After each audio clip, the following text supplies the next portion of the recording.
were hungry and your thing was business, when you got to $500,000, you'd be like, that's just a fucking milestone. The reason why you stayed around for 2 years doing that is because your subconscious was happy doing nothing. So you were happy in comfort. This is a conversation I had with David Goggins. I went to one of his conferences, and during the end of the conference he did Q&A, and I was one of the lucky few that got to ask a question. That's a whole nother story. Man, I was like standing up for literally 45 minutes trying to get his attention, and he would not pick me from the audience. It took the employees and the people, the security guards, to push the mic towards me, but in the end, for the very last question, the mic came to me and I was able to have a short 5-minute conversation with Mr. David Goggins. Here was my interview, my chat, my Q&A with Mr. David Goggins. Thank you. No problem. Right here, right in your hand. Last question. My name's Andy. I really appreciate your chat today. Learned so much. Appreciate you. I want to get advice on a fear that I've been going through. Okay. 2 years ago, I sort of came back from the States, lost everything, sort of I had nothing, no friends, and I was really motivated to sort of get work done. So I started waking up early every day, doing routines every day, and after 30 days I was in a really good space, and that year was one of the strongest years ever. After I started doing well, I got really comfortable, and I realized that over the last 2 years, I haven't done anything for more than 30 days straight. Starting this, I started waking up every day, and I'm like 20 days in, I'm like, wow, like, this is tough. Like, I'm waking up at the same time, it's 20 days in, and I'm like, I want to give up. It feels like it should be 40 days in already. And I realized, like, wow, I haven't done anything over the last 2 years for more than 30 days straight. And now I'm really happy finally. Like, over the last 2 years, there was so many ups, so many downs, it was so inconsistent. Right. And I'm now in a happy spot. I'm scared that once things start happening again, once things start going well again, that I'm gonna sort of lose this momentum, lose this sort of hustle, this grind. And I wanna sort of stay happy. Like, I'm finally in a good spot. You want to stay happy? Yeah. We all want to stay happy. That's what you forget, man. You're being tested in life. That's not what the fuck life is.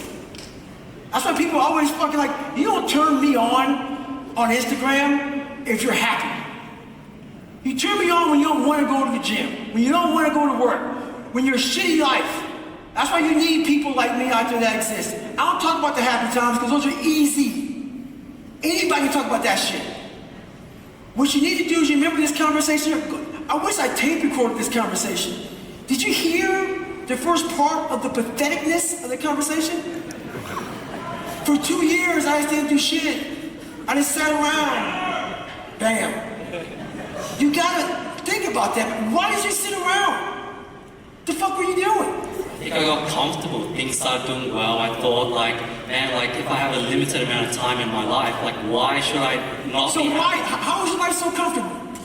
What made you like? Are you a millionaire? I think I got to a point where our company was making $500,000 a year. Okay. Things were automated. I got sales members. Like, I didn't have to work, and So you don't want to be a big time baller. You don't want to have all the money. That's your problem. You're capped. Because if you were hungry and your thing was business, when you got to $500,000, you'd be like, that's just a fucking milestone. Another milestone, another milestone. You had enough money to where you could sit back, and that's exactly what you wanted. So the question to you is, you gotta ask yourself, back here, the reason why you stayed around for 2 years doing that is because your subconscious was happy doing nothing. You were right where you wanted to be. You had enough money to pay for dinners and girlfriend, and whatever the hell you got going on in your life. You had all that shit, you were doing fine. So you were happy in comfort. So that's not a problem. There's nothing wrong with that. If that's where you are, so you're asking me a question that you have the answer to. You were happy being comfortable.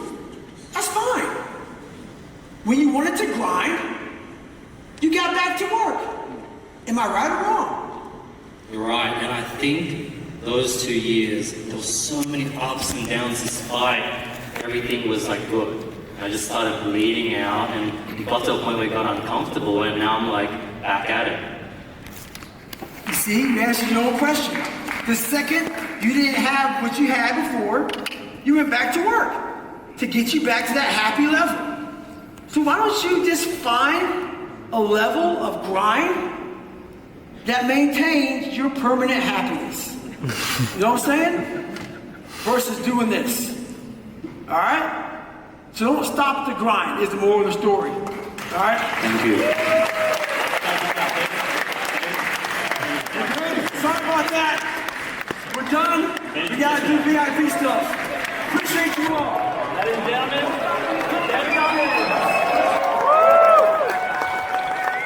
Goggins. So that Q&A freaking went amazing. I had so much fun talking to David Goggins. That was such an amazing opportunity. It was the exact wake-up call I needed at the beginning of this year to really get me on track to the point where I'm now clocking 8-9 hour days straight, no breaks in between. I don't do lunch. He's really just pushed me to just work hard and just wake up and realize that, like, wow, I got comfortable. I sort of took my foot off the pedal. It got to a point where I was uncomfortable and now I'm grinding again. Let's make sure not to avoid the same mistake and let's keep pushing this time. Let's find a balance where I don't stop. How I gathered all the footage was that I had one footage from my friend Fonzie who was next to me. My phone, I gave it to this lady behind me who offered to film. My other friend, Edward, was filming the whole event on his sort of GoPro. And then another person was filming from a different angle. Those two were complete strangers and then they ended up coming to me, talking to me, offering to give me their footage. So that was amazing. So that's how I got all the different angles from all the different people. But there's like a whole post event, before event, how I got him to choose me. I have so much footage from the whole experience, but that's a story for another time. I might upload that on my main channel. So if you are interested, the link to my main channel is in the description below. Follow that because I might be sharing the whole sort of journey on how I got chosen. Now I got that sort of one-on-one opportunity with David Goggins. But hope you guys appreciate this episode. Hope you guys got value. I know this is sort of a bit of a different episode